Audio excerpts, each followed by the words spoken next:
चीज़ अक्सर फील की होगी कि जब आप किसी से मिलते हैं तो हमें कई बार ऐसा लगता है कि we should talk to him और हर, हमें अपनी तरफ से इनसे बात करनी चाहिए या हमें अपनी तरफ से बात नहीं करना चाहिए। ये बात करने आ रहा है तब भी हम रास्ता बदल देते हैं। अ काइंड ऑफ अट्रैक्शन, मैं किसी की तरफ अट्रैक्ट होने की बात कर रही हूँ कि हमें कोई अच्छा लग जाता है। अभी ऐसा नहीं है कि आप जो हैं उसका अपोजिट जेंडर वाला ही आपको पसंद आएगा। नॉर्मल कोई भी चीज़ हो सकती है। आप कई लोगों से मिलते हैं, कई लोगों को देखते हैं, कुछ लोग हमें याद रह जाते हैं। कई बार ये जो अट्रैक्शन है ये पॉजिटिव वाला भी हो सकता है, डिवोशन वाला हो सकता है, श्रद्धा वाला हो सकता है किसी के लिए। लेकिन कई बार ये चीज़ बहुत नेगेटिव भी हो सकती है कि नहीं यार ये मेरी तरफ आ रहा है, मेरे को तो इससे बात ही नहीं करनी है, इस टाइप वाला भी हो सकता है। सो ये जो अट्रैक्शन, और ये उन लोगों के लिए है जिन्हें आप जानते नहीं हो। जिन्हें आप जानते हो अच्छे से वो नहीं, जिन्हें आप जानते नहीं हो, जो आपके लिए स्ट्रेंजर हैं, अजनबी हैं, उनके लिए है। सो ये जो बेसिकली अट्रैक्शन है ये ऑरा की वजह से अट्रैक्शन होता है। जैसे आपने जो भी देवी देवताओं की फ़ोटोज़ देखी होंगी, टीवी में देखा होगा, सो उनके सिर के पीछे एक चक्र सा घूमता हुआ हमें रोशनी वाला नज़र आता था। That is aura. एंड ये ऑरा हर एक चीज़ में है, कोई लिविंग बीइंग हो, कोई नॉन लिविंग बीइंग हो, हर एक चीज़ में ये ऑरा होता है। ठीक है, आज हम बेसिकली ज्योतिष में हमें पता है लग्न के हिसाब से हम देखेंगे कि कौन सी ऐसी 5 लग्न हैं जिनका ऑरा बहुत ज़्यादा स्ट्रांग होता है। इन लोगों की तरफ लोग अट्रैक्ट होते ही होते हैं, जानते हो ना जानते हो, बट वो इनके पास आना चाहेंगे, इनसे बात करना चाहेंगे। एक अलग तरह का अट्रैक्शन होता है की तरफ। ठीक है, सो आज हम बेसिकली इस बारे में बात करने वाले हैं। एंड यहाँ पे जब हम अट्रैक्शन की बात करते हैं सो पॉजिटिव नेगेटिव दोनों तरह का होगा। सेकंड, नज़रिए की बात होती है।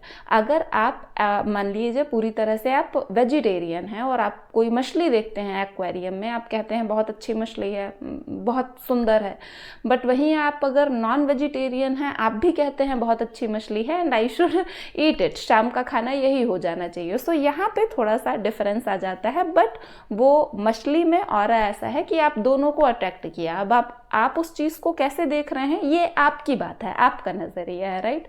सो आज हम ऐसे 5 लग्न के बारे में बात करेंगे जिनमें जन्मजात नेचुरली ये ऑरा होता ही है।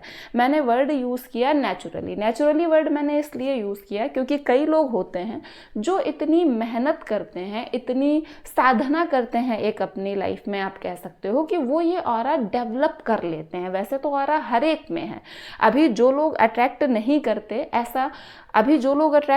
करते ऐसा बिल्कुल नहीं है कि उनमें ऑरा नहीं है बट वीक है, इन लोगों का स्ट्रांग होता है। ठीक है, सो यहाँ पे हम जिस ऑरा की बात कर रहे हैं ये ऑरा जन्मजात है, नेचुरली है, कुछ एडिशनल नहीं किया गया है उस ऑरा को बहुत ज़्यादा डेवलप करने के लिए। जैसे जब आप किसी सरकारी अफसर से मिलते हो या आप किसी सेलिब्रिटी से मिलते हो, किसी ऐसे इंसान से मिलते हो जो डांस में बहुत ज़्यादा अच्छा है, गाने में बहुत ज़्यादा अच्छा है, मतलब एक अलग ही लेवल पे है।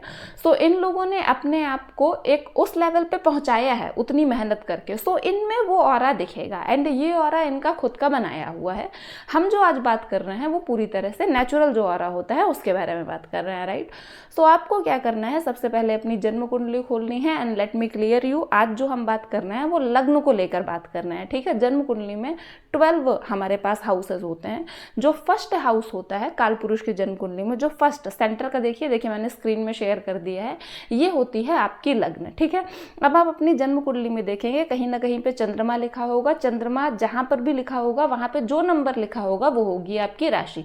क्योंकि ज्योतिष में हम बात करते हैं चंद्र राशि की, ज्यादातर बेसिकली 3 तरह की राशियां होती हैं, नाम वाली राशि, चंद्र राशि और सूर्य राशि। लेकिन यहाँ नॉर्थ इंडियन स्टाइल जो है ज्योतिष का, यहाँ पे हम चंद्र राशि की बात कर रहे हैं और आज मैं बात कर रही हूँ लग्न की।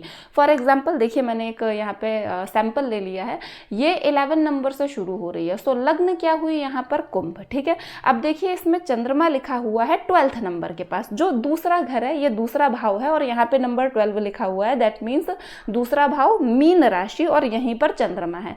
सो ये जो भी व्यक्ति है इसकी चंद्र राशि हुई मीन। ओके, और लग्न हुई कुंभ। सो आज जो हम बात करेंगे वो सिर्फ लग्न की बात करेंगे, आप इसे राशि से कंफ्यूज मत होइएगा। हम बात कर चुके हैं कि हम उन लोगों की बात कर रहे हैं जिनमें नेचुरली जन्मजात ये ऑरा होता है कि आसपास के लोग उनकी तरफ अट्रैक्ट होते हैं। आप सिर्फ बात सुनिएगा and when I will tell, जब मैं ये चीज़ बताती हूँ सो जस्ट चेक कि वो चीज़ें सही है या नहीं, ठीक है। ऑरा अलग अलग हो सकता है। फॉर एग्जाम्पल, अगर आप कभी किसी संत से मिलें, आप किसी बहुत बड़े साधु से मिलें, वहाँ पे पहुँच के आपको एक पीस महसूस होता है, शांति आपको मिलती है, आत्मीय शांति आपको मिलती है। वहीं अगर आप किसी सेलिब्रिटी से मिले, फॉर एग्जांपल आप अमिताभ बच्चन जी से मिले, तो ऐसा नहीं है कि अमिताभ बच्चन जी का ऑरा कमज़ोर है या उस संत का, साधु का ऑरा कमज़ोर है, बट दोनों में डिफरेंस है, दोनों में ही अपना अपना अट्रैक्शन है एंड दोनों का they have their own kind of aura. So वहाँ पे दोनों चीज़ें अलग अलग हैं। किसी के पास नॉलेज का ऑरा होता है, किसी के पास उसके खुद का अट्रैक्शन का, उसकी खुद की किसी क्वालिटी का ऑरा होता है, किसी के पास उसके ज्ञान का ऑरा होता है। सो ये किसी भी तरह का ऑरा हो सकता है। बेसिक अभी हम नेचुरल ऑरा की बात करेंगे। सो इसमें फर्स्ट लग्न की हम बात करेंगे, वो है मिथुन। मिथुन को आप जानते हो 3rd नंबर पे आएगा। सो आप अपनी जन्म कुंडली देखिए, अगर उसमें सेंटर पे जो हमारा लग्न वाला हाउस है वहाँ पे नंबर 3 लिखा हुआ है, दैट मीन्स आप मिथुन लग्न के हुए। और अगर आप मिथुन लग्न के हुए तो आप ये चीज़ बताइए कि क्या ऐसा होता है कि लोग खुद आपकी तरफ आए, आपसे बात करने, किसी न किसी तरीके से वो आपसे जुड़ना चाहते हो।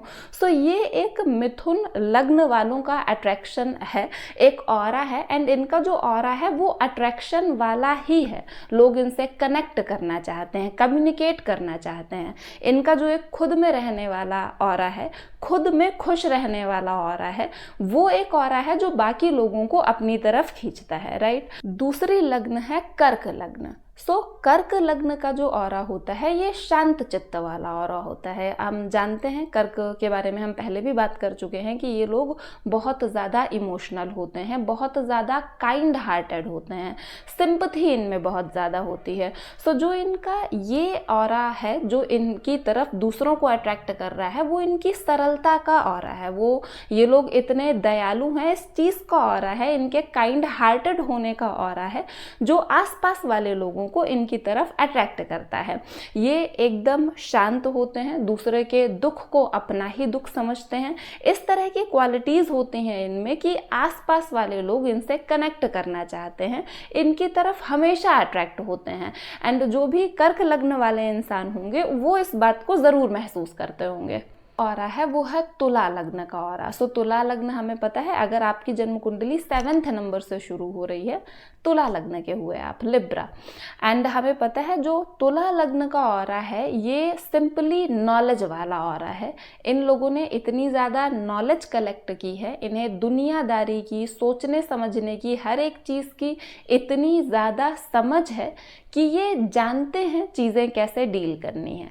ये अपने आप को हमेशा अच्छे से मेंटेन करके रखते हैं, भले ही किसी भी लेवल से हो, लाइक अपर मिडिल क्लास से या लोअर मिडिल क्लास से या किसी भी तरह का इनका बैकग्राउंड हो, बट ये हमेशा अपने आप को अच्छे से रिप्रेजेंट करते हैं, वेल मैनर्ड होते हैं, इन्हें पता है बात कैसे करनी है, किसी और से अगर अपनी कोई बात सामने रखनी है सो कैसे रखनी है। सो इनका जो ओवरऑल ऑरा है वो इनकी नॉलेज का, इनके प्रेजेंटेशन का, इनके मैनर्स का, इन सब चीज़ों का ऑरा है कि लोग इनकी तरफ अट्रैक्ट होते हैं, इनसे बातचीत करना चाहते हैं। नेक्स्ट लग्न की बात होगी धनु लग्न। अगर आपकी जन्म कुंडली में लग्न वाली जगह पे नंबर 9 लिखा हुआ है, दैट मीन्स आप हुए धनु लग्न के। एंड आपका अध्यात्म वाला ऑरा है, लोग आपके पास आकर शांति महसूस करते हैं, आपके पास ये ऑरा जन्म से है, लोग आपके ऊपर भरोसा करते हैं। इवन आपके आसपास ऐसे लोग हैं जो कई बार आपसे सिर्फ पहली बार मिल रहे होते हैं, लेकिन ये आपका ऑरा है जो उन्हें अपनी तरफ खींच कर लाया है, और वो फर्स्ट सेकेंड टाइम पर ही आपके ऊपर इतना ज़्यादा भरोसा करने लगते हैं। आज की जो आखिरी लग्न है जिसके पास नेचुरली वो ऑरा है, दैट इज कुंभ लग्न।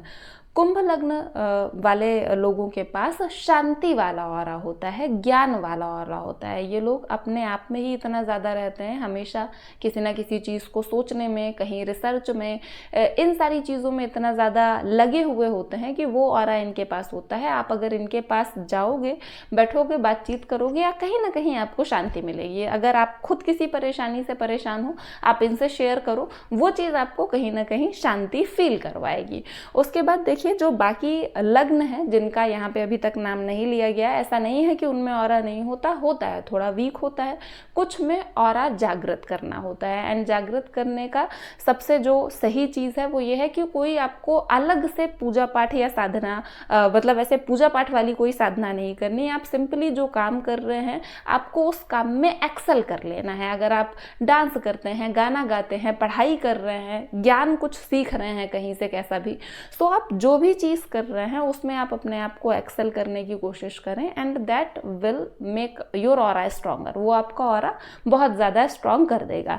अभी देखिए, जैसे एक है ना कि इसमें जो एक कन्या लग्न आती है, कन्या लग्न ऐसी लग्न है जिनका सबसे जल्दी जागृत होता है ऑरा, क्योंकि इनका ऑरा ऑलरेडी एक काफ़ी हाई स्टेट पर है, बस उसे पूरी तरह से जागृत होना बाकी है। जैसे नींद टूट गई है, बस बेड से नीचे उतरना बाकी है। सो ये लोग अगर कोशिश करें अपने ऑरा को जागृत करने की, तो इनका ऑरा सबसे पहले और सबसे जल्दी जागृत होगा। अब मैं बाकी लग्न के बारे में बात कर लेती हूँ कि बाकी लग्न में किस तरीके का ऑरा होता है, क्या ऑरा होता है। हाँ, भले ही इनमें खुद से ये है, नेचुरली नहीं है, बाद में आया, बट ऐसा ऑरा हो सकता है। जैसे जो मेष लग्न नंबर 1 जहाँ पे लिखा होगा, जो मेष लग्न होती है, इनका ऑरा ऊर्जा का ऑरा होता है। ठीक है, ये लोग इस टाइप के होते हैं कि इनसे जो भी मिल रहा है, इनकी तरफ अट्रैक्ट हो रहा है। वो एक बात ज़रूर बोलता है कि इन्हें कुछ होता नहीं है, ये हमेशा कुछ ना कुछ करते ही रहते हैं, किसी ना किसी चीज़ में लगे रहते हैं। सो इनके पास वो ऊर्जा वाला ऑरा होता है, जिसकी वजह से लोग इनकी तरफ अट्रैक्ट होते हैं। मैंने बताया था अट्रैक्शन पॉजिटिव एंड नेगेटिव दोनों हो सकता है। एरीज मेष के बारे में हम जानते हैं, इनका गुस्से वाला थोड़ा इशू होता है। सो अगर किसी ने इन्हें गुस्से में देखा है, तो वो भी इन्हें याद रखने वाला है कि इन्हें किस तरीके का गुस्सा आता है। अब अगर हम नंबर 2 लग्न की बात करें, वृषभ लग्न की बात करें, तो इनका ऑरा शांत चित्त वाला ऑरा है। एकदम अपने आप में मस्त रहना, अपने काम से काम रखना, छोटी छोटी चीज़ों से डिस्टर्ब ना होना, लगे रहना अपने काम में जब तक हो सकता है। सो इनका इस तरीके का ऑरा है कि जो इनसे मिलता है वो इसी बात पे इम्प्रेस होता है, या इसी बात के लिए इनकी तरफ अट्रैक्ट होता है कि ये हमेशा अपनी ही चीज़ों में लगे रहते हैं, कितने शांत हैं, अपना काम करते रहते हैं, कंप्लेन नहीं करते। सो एक ये चीज़ है। अब अगर मैं सिंह लग्न की बात करूं, तो सिंह लग्न में एक अलग ही टाइप का ऑरा होता है। हम जानते हैं सिंह लग्न को कई बार हम अहंकार वाली कंडीशन में, कि थोड़ा इनमें एक हो जाता है अपने आप को बहुत कुछ खास समझने का ऑरा, कि मेरे अलावा तो कोई है ही नहीं। इनमें एक अलग तरीके का उन्माद होता है, अपने आप को सबसे ऊंचा, सबसे ऊपर समझने का, सबसे ज़्यादा खास समझने का ऑरा इनमें होगा। अगर हम वृश्चिक की बात करें, तो वृश्चिक में ऐसा है कि नई कुछ खोज करने का, नया कोई काम करने का ऑरा, अपनी धुन में रहने का ऑरा। इन्होंने जो सोच लिया है कि हमें बस ऐसे ही करना है, ऐसे ही चलते रहना है, ये वैसे ही करेंगे। ये कहीं ना कहीं वैसा ही ऑरा है जैसा कि मेष में था, ऊर्जा वाला ऑरा, लेकिन वहाँ पे नई खोज, नया कुछ शामिल नहीं था। जब हम वृश्चिक की बात करेंगे, तो यहाँ पे नई खोज वाला टर्म आ जाता है, वो चीज़ भी ज़रूर होगी। अगर हम मकर लग्न की बात करें, जन्म कुंडली मकर लग्न की है, तो इन लोगों में होता है दासत्व का ऑरा, अपने आप को हमेशा पीछे रखना, दूसरों का काम पहले कर देना, बिल्कुल ही निस्वार्थी होना, हमेशा दूसरों की सेवा में लगे रहना। ये इनकी जो क्वालिटीज़ हैं, ये दूसरों को अट्रैक्ट करती हैं इनकी तरफ, कि ये किस तरीके से बिना अपनी परवाह किए दूसरों के हमेशा काम में आता है या उनके काम में लगा रहता है। हम मीन राशि नहीं, अब अगर हम मीन लग्न की बात करें, तो मीन लग्न में एक ज्ञान का ऑरा है, कभी भी एक चीज़ में ना टिके रह पाने का ऑरा है। सो इस तरीके की चीज़ें हैं, कुछ ना कुछ हर एक लग्न की ऐसी खासियत है जो इसे बहुत खास बनाती है। बाकी लोग इसकी तरफ हमेशा आकर्षित होते हैं उन्हीं बातों की वजह से। सो हमें उनका ध्यान रखना है। ऑरा जागृत करने का आभा मंडल, बेसिकली ऑरा को आभा मंडल कहेंगे। सो अपना आभा मंडल जागृत करने का सबसे अच्छा तरीका है कि आप अपने इष्ट की साधना करें, या फिर वही कि आप जो भी काम कर रहे हैं आप उस चीज़ में एक्सेल करें। सो ये ऑरा के बारे में था कि हर एक लग्न में, पहले तो हमने 5 उन लग्न के बारे में बात करी जिनका ऑरा सबसे ज़्यादा खास होता है एंड नेचुरल होता है एंड सबसे ज़्यादा स्ट्रांग भी होता है, हम कह सकते हैं। उसके बाद हमने हर एक लग्न के बारे में बात करी। सो आई होप आप लोगों को वीडियो अच्छा लगा होगा। अगर आपको वीडियो अच्छा लगा है तो वीडियो को लाइक करें, चैनल को सब्सक्राइब करें एंड मिलते हैं नेक्स्ट वीडियो में। Thank you so much.